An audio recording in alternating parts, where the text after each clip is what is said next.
I'm Bruce Barcott, editorial lead at the Transparency Coalition, and today we're talking with Alabama State Representative Ben Robbins. Representative Robbins, welcome. Can you tell us a little bit about the district you represent there? I represent House District 33. It's a rural district. It has part of Talladega County and Coosa County. It's a rural district in East Central Alabama. And okay, do you have the raceway there?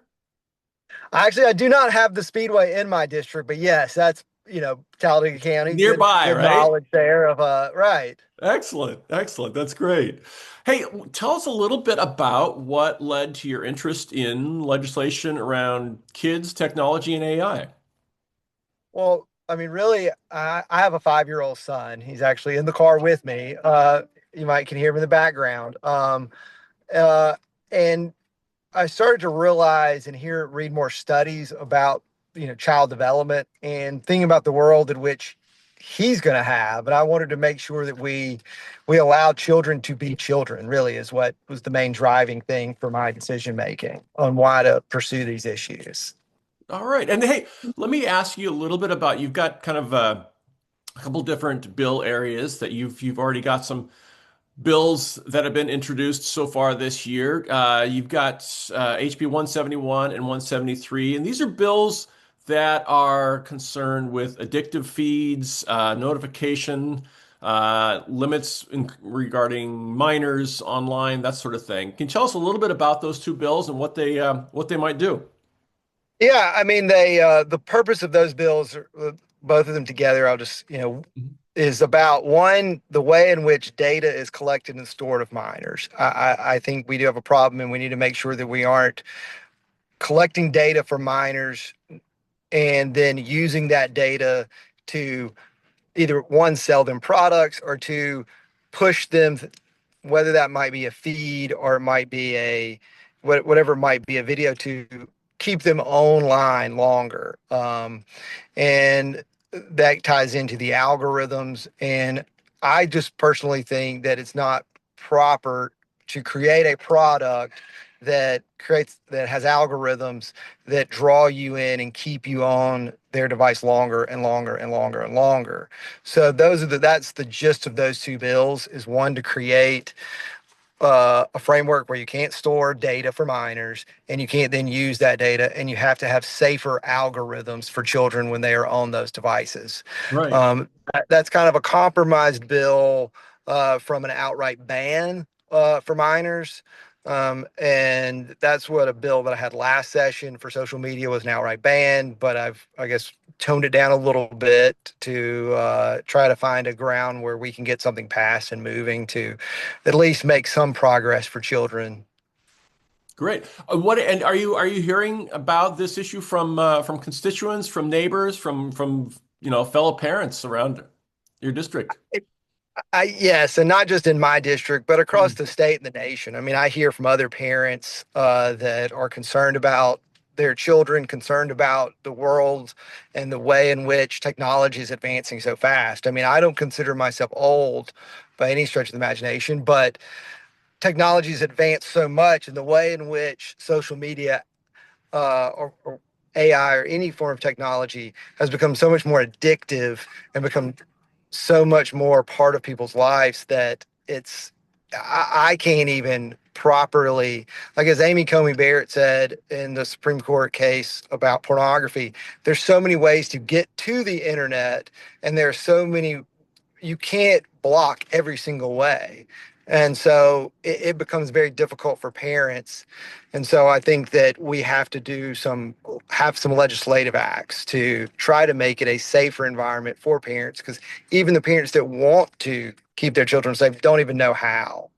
And, and not only from the parents, but then, the Jonathan Haidt and some of that movement, and hearing about it more, not just from hey, I think this is a problem, but reading sociology and psychology reports on how it you can define that problem scientifically further compel me to say there's a need for this. It's not just a gut feeling I have. You can quantify the problem that it's causing with children in terms of anxiety, lack of interaction with others, and depression, suicide, lack of social development, and I think that if we don't act, those problems will continue to worsen, not just in my district, but in Alabama and the nation. Right, right. Great.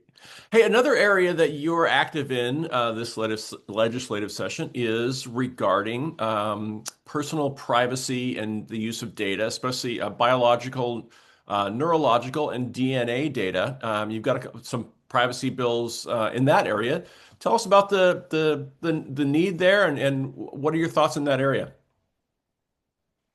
Well, same similar premise. The more you kind of peel back the onion, you start to think about other issues, and you see not just for protecting children on the way in which uh, it engages a child would engage with AI or with social media, but you start to think about the the data that is being collected and how is that data being used. And um, you know, we have we have HIPAA laws to protect all this kind of medical grade data, and but we don't have the same laws concerning medical grade data that you hand over every day with your devices, Mhm. or how that's to be regulated and handled.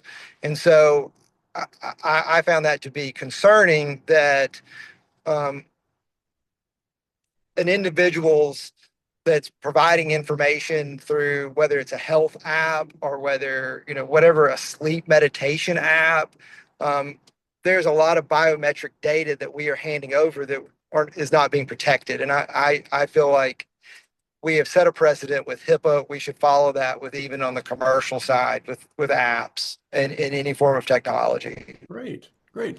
And then finally, you expressed interest in AI and concerns around that area. Are you bringing anything forward in the near future there in Alabama, or what's tell us about what you might have planned there?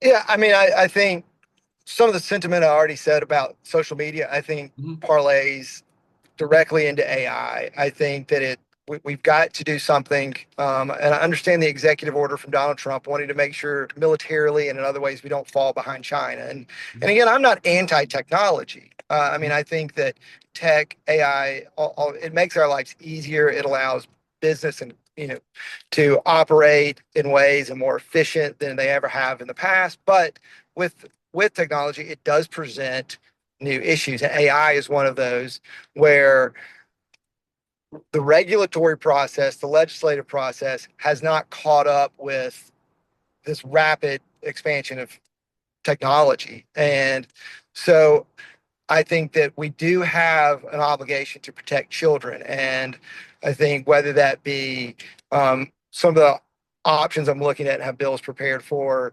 is, chatbot companions and a way in which children can or cannot communicate with them. Mhm. I think we also have concerns tying in with privacy on, now that I could create a duplicate, I could use through AI create an exact same image of you, Bruce, and then advertise that Bruce supports this product or put your face on something.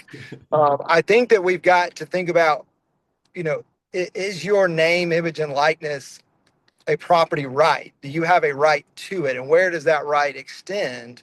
And I think that we've never really tied those threads together. And I think tying that as your name, image, and likeness goes back to what I have with the bill with neuro privacy. We never Mhm. necessarily embedded it into our Bill of Rights, but we do have a freedom of consciousness and a freedom of thought. And so, with that, that means you have a freedom to be who you choose to be, and you have the right to yourself. And AI can duplicate you, AI can make an image of you say something that you would never say.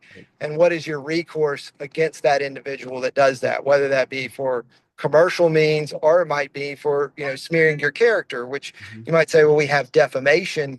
But if they don't necessarily defame, how do you prove defamation. And I think that it goes beyond defamation because it is a property right, a constitutional right to who you are, yourself.